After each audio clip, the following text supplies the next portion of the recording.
476 AD, the date that never happened. In our history, Germanic warlord Odoacer walks into Rome, deposes the last emperor, and the greatest empire in human history collapses. But what if the Roman legions held? What if Rome never fell? The crisis point. The year is 455 AD. Rome is weakening. The treasury is empty. Barbarian tribes are pushing against every border simultaneously. The Visigoths in Spain, the Vandals in North Africa, the Huns pressing from the east. In our timeline, Rome panicked. Generals fought each other for power. The empire split its attention and lost everything. But in this timeline, one general changes everything. His name is Flavius Aetius, the last true Roman commander. And instead of being assassinated by the emperor in 454, his bodyguard intercepts the attack. Aetius survives. He takes control. The reconquest begins. Aetius does not defend. He attacks. First target, the Vandals in North Africa. 3 Roman legions cross the Mediterranean. The Vandals control Carthage, Rome's ancient rival, and have been using it as a base to raid Italian coastlines for decades. The battle lasts 11 days. Carthage falls back under Roman control. The grain supply to Rome is restored overnight. The treasury begins to recover. The Western Front. With Africa secured, Aetius turns to Spain. The Visigoths have been settled in Hispania for 30 years. They consider it their land now. They are wrong. Roman cavalry sweeps across the Pyrenees from the north. Naval forces land on the southern coast simultaneously. The Visigoths fight hard, but they are not disciplined like Roman legions. They break within 4 months. By 462 AD, the Iberian Peninsula is Roman again. The northern border. Now comes the hard part. The Rhine and Danube frontiers, Rome's northern wall, are under constant pressure from Germanic tribes. Franks, Saxons, Alemanni pushing south every winter. Aetius builds something no Roman commander had tried before. Not just a wall, a network of fortified river cities connected by the fastest road system on Earth. Germanic raids stop being profitable. They hit Roman positions and bounce back with heavy losses every time. Within 20 years, the northern border is the most heavily defended frontier in the ancient world. The Eastern Alliance. 475 AD. Aetius is old now, but the empire he rebuilt has a new problem. The Eastern Roman Empire, based in Constantinople, has always been the richer half. Now it wants to reunify under one emperor. Instead of civil war, the two halves negotiate. One empire, 2 capitals, Rome and Constantinople ruling jointly. The combined Roman Empire now stretches from Scotland to Mesopotamia, from the Sahara to the Black Sea. It is the largest political entity in human history. The Viking Problem. 550 AD. Aetius is long dead, but his empire holds. From the north, Scandinavia begins producing warriors that history will call Vikings, seafarers, raiders. In our timeline, they terrorized Europe for 3 centuries, burning monasteries, sacking cities, colonizing half the known world. But they hit something different here: Roman coastal defenses. The Roman navy, rebuilt under Aetius, patrols every major coastline. Viking longships are fast and terrifying against defenseless monasteries.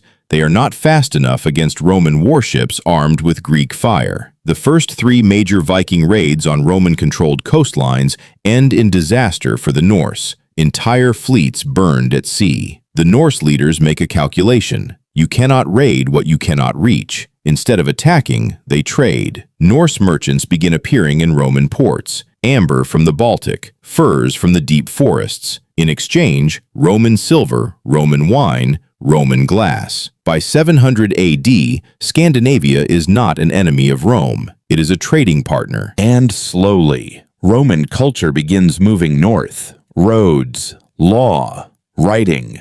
The Arab question. 622 AD. In our timeline, Islam explodes out of Arabia and destroys the Eastern Roman Empire within a century. The entire Middle East, North Africa, Spain, all taken by Islamic armies in less than 100 years. In this timeline, the Roman Empire is still intact, still strong. The early Islamic armies are brilliant and motivated, but they are fighting a unified empire with professional legions, fortified cities, and supply lines that stretch across 3 continents. The border wars last for 200 years. Neither side wins completely. A treaty is negotiated in 820 AD. The Roman Empire keeps Syria, Egypt, and North Africa. The Islamic Caliphate controls Arabia, Persia, and Central Asia. 2 superpowers, 1 world. A Cold War that lasts for centuries.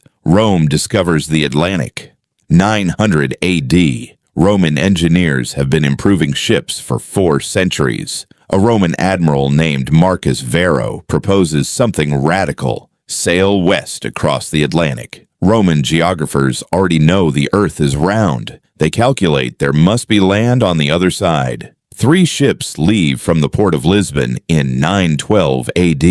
They return 2 years later with gold, unknown plants, and maps. Rome has found the Americas 5 centuries before Columbus. What follows is not the genocide of our timeline. Rome does not send missionaries with crosses. It sends legions with trade agreements. The indigenous civilizations of the Americas, the Maya, the early Aztec ancestors, the great Mississippi cultures, encounter Rome. Some resist, some fall. Most eventually negotiate. By 1100 AD, Roman trading posts exist from the Caribbean to the Gulf of Mexico.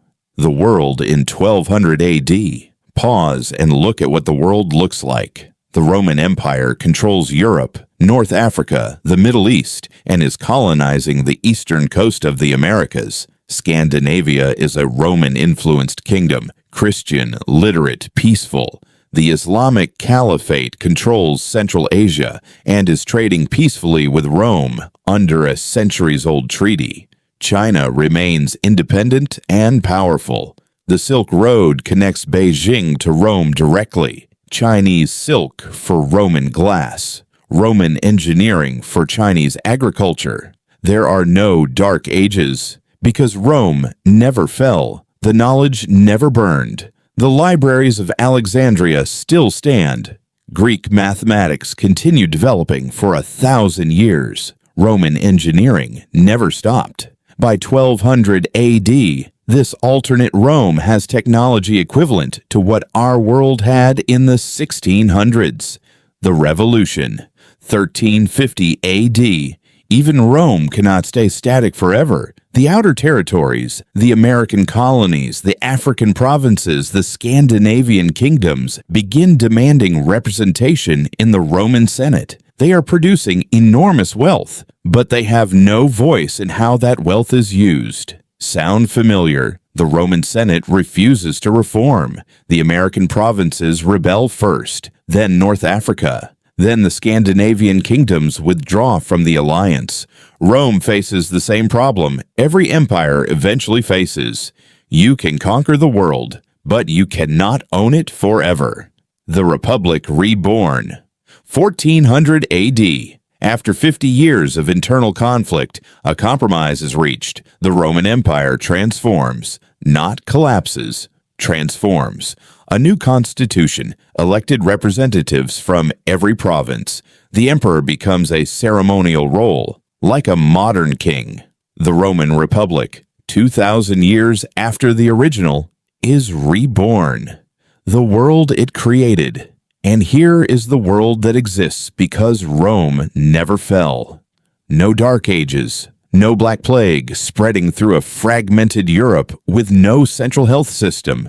No centuries of religious wars over territory Rome would have administered peacefully. The Industrial Revolution happens in the 1200s instead of the 1800s. By the time our modern year arrives, this world has already been to the moon, already connected every human being on Earth, already moved past fossil fuels, all because one general survived an assassination attempt in 454 AD. All because Rome held the line one more time.